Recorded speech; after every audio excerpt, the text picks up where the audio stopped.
Hey guys, Chris here, back from CNH Technology again for another quick video here for you guys. This will be a video for how to disassemble your JP Rifles silent recoil captured unit right here for your AR-15.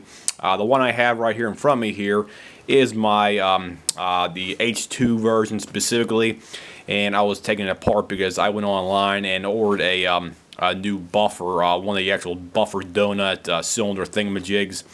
For this machine right here, or actually like for this actual part. So that's what it is basically. What you do to originally take these things off, guys, is what you want to do is pull it out of your gun, obviously. And the first thing you have to do is you want to compress your actual portion right here. You want to compress the entire recoil spring assembly down to the point where you have this little small hole going through the shaft right here specifically for that. So you want compress the entire spring all the way down to this one specific spot right here. Then once you have that compressed all the way down there, you want to stick a small cylinder shaped object down inside it to hold the spring in place.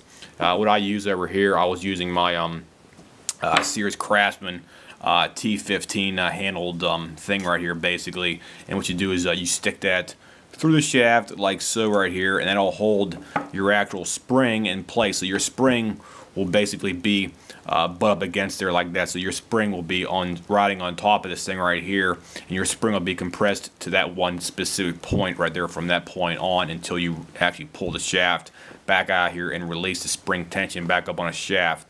The next thing you want to do is to remove your bolt right here for that. Your bolt right here, these things have thread locker on them, guys, so you do have to either heat the thing up with some heat, or you have to like soak it in some boiling hot water. Me personally over here, what I did, I originally put some aerokroil on the top right here and on the edge right here right as well too for about a day's time. Let it soak in for about a day's time.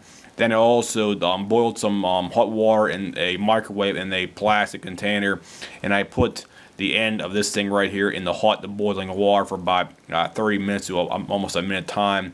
And I had two people help me actually take the thing off. Basically, I was actually using my 1/8 Craftsman wrench right here specifically for that. You need a 1/8 inch wrench right here for this thing right here, your torque wrench. I basically call it a torque wrench. That's what I do all the time.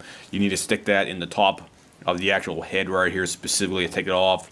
And you do have blue Loctite on it, so it will be tight, guys. I cannot stress that enough. That's why I recommend having two people if you don't want to put in a vise and possibly damage the actual shaft portion right here, because I don't want to put my vise because these things are aluminum, and I did not want to stress it and possibly damage or crack or bend or warp it or something else like that. So I had my father get the T15 handled wrench right here, put that straight through the shaft. Did that right there, and I proceed to unloosen, or I should say loosen, the actual threads on the end where it bolts into the top right here. So once I got that all backed up, put some aerokroil, cleaned up all the threads on here specifically, and you proceeded to next portion was you have to take the disc assembly right here, your actual donut disc washer piece right here. You have a wave washer right here. This is a small nifty item they keep on a bottom here to keep these things in place. These wave washers, you have a groove right in the actual back portion of this thing right here, guys. You have a small groove right in the back here, and this is where the actual wave washer goes. In order to get the wave washer off, you must find a way or a means to get some kind of flat blade screwdriver, and you want to get the flat blade screwdriver just small enough. It's basically you need a small jaw screwdriver, so that's what I'm trying to tell you. You need a small screwdriver to get under the one portion of the wave washer on here to pop it off, and once you get it popped off, it should come off as it is right now, because this thing is it's a real bitch to get off, because I tried to get it off using a small pick, and I kept stabbing myself a couple of times around my damn thumb over here. And what I did was I was basically taking it off left-handed, but when I switched hands and was taking it off right-handed, I was no longer getting myself stabbed on the end right there for that. So once you get the actual wave washer off, this is what it looks like right here, like so. So you can get a better focus here for you guys. Sorry about that. Let me see. Here we go. Here we go. There you go, right there. You have your wave washer right. just like that. You want to get the damn thing underneath the actual wave portion, and you want to pop it away from the actual groove, or you want to push it away. And once you do that, you keep on going around in a spiral motion, and that will remove the actual wave washer on it specifically. So once you got that out of the way, guys, the next thing you want to do is to proceed to take your donuts, your little cylinder portions on here. I have the H2 version right here. Mine has the 2 tungsten pieces up front, and you have 1 steel piece in the back. So what I'm going to be doing is swapping out the rear steel piece right here with a new tungsten piece right up front. So it'll be 3 tungsten pieces and no steel pieces whatsoever. They do have this thing separated by using 3 little rubber O-rings on here, and you can take the O-rings off by sliding them up on a shaft right here, but I only got one finger right here to do it, so bear with me here. You want to slide these things off,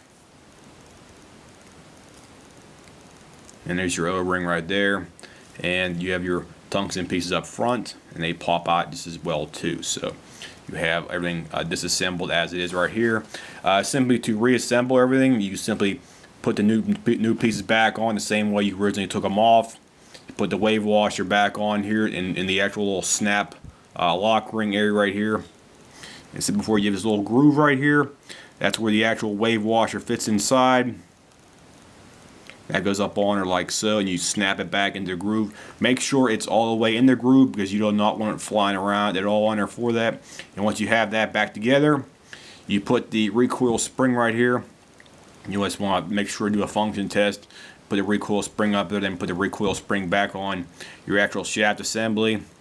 And you want to push it all the way down, put the recoil piece under tension. You want to push it all the way back down to the position where you have to have the actual shaft right there fully compressed. And then once you do that, you want to reinstall your actual bolt on the end of the actual thing. And you want to put some blue Loctite on there as well too, guys.